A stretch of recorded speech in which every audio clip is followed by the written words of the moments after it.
in Europe, we see a tsunami of regulations, like it was said by somebody during the conference. It is really an overwhelming amount of regulations. When we think about regulations which are there on the agenda of Commission, there are some regulations which are already implemented, some which are ongoing, and they have different nature, and they will have a different impact on the industries. So, first of all, the one which is quite impacting especially sustainability teams and sustainability agenda is the corporate reporting directive, so CSRD, and the due diligence, the so-called CSDDD. So these kind of regulations are creating a lot of headache for the companies, especially in the difficult economical times when the companies are restricted in the workforce, with the restricted teams, especially sustainability teams. And when you speak about CSRD, it's such a vast and such a complex document and data points that needs to be collected. So it's not only involving a couple of people from the sustainability teams, it's the whole organization that needs to adapt, control, monitor, and introduce certain changes. So these kind of regulations are clearly creating a problem of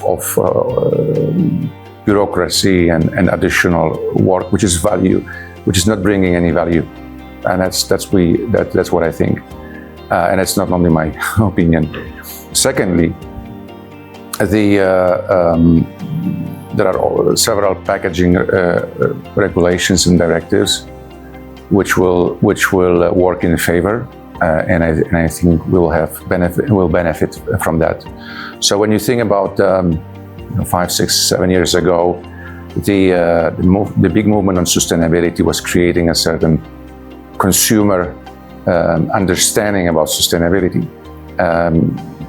Suddenly we have seen the packaging on shelf which was more green, which was including more recycled content for plastics or non-plastic solutions and so on. So there was a lot of disorientation in the consumers, and they don't really understand what's going on and what is more sustainable actually. So, and companies were playing borderline, greenwashing and borderline explaining to the consumers what is really more sustainable. So what happened next, the consumers were really troubled, to make their daily choices when choosing the packaging one over the other, especially when they need to pay more for sustainable packaging. So those regulations should help in that respect.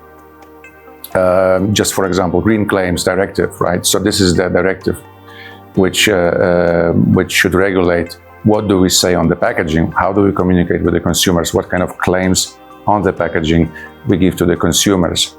And I believe for us, for paper industry, it's an opportunity because we have a very solid claim. We have a very high recycling rate of paper industry, and it's highly sustainable material in comparison to some others. So our claims will be strong, and it should help our business as well. The PPWR, which is discussed also across the Fastmarket conference this time, and I see there's a lot of valuable discussions among the delegates and panelists. So PPWR, we know it's focusing on reduce, reuse, and recycle, and here our industry also has a benefit. So PPWR started with a little bit more focus on plastics when we speak about improving recyclability rates by adding recycled content, boosting circularity. So we are in the forefront of recyclability, in forefront of recycling rates. So here I would expect an advantage for the paper and pulp industry. There's a little bit more job to be done on the plastic side, in my opinion.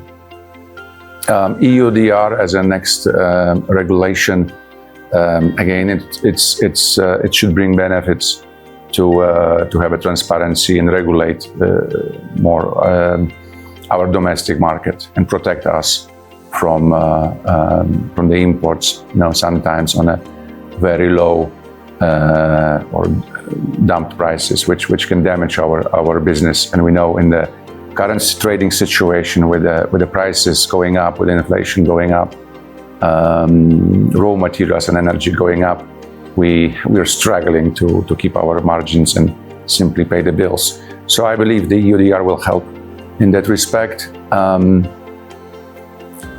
And also, we need to remember that those regulations will have different impact on different type of paper and pulp industry. So, speaking about single-use plastics being banned, that is clearly an opportunity for the items like cutlery, plates, straws. Although we know that plastic straws are somehow coming back in various places of the world. Hopefully not for too long. But so for these small items, there will be clearly an opportunity for paper industry. So plastic substitution is the trend which SUP is supporting clearly, and I think part of the PPWR will also do the same. But of course, not every commodity, not every paper material will be impacted in the same way.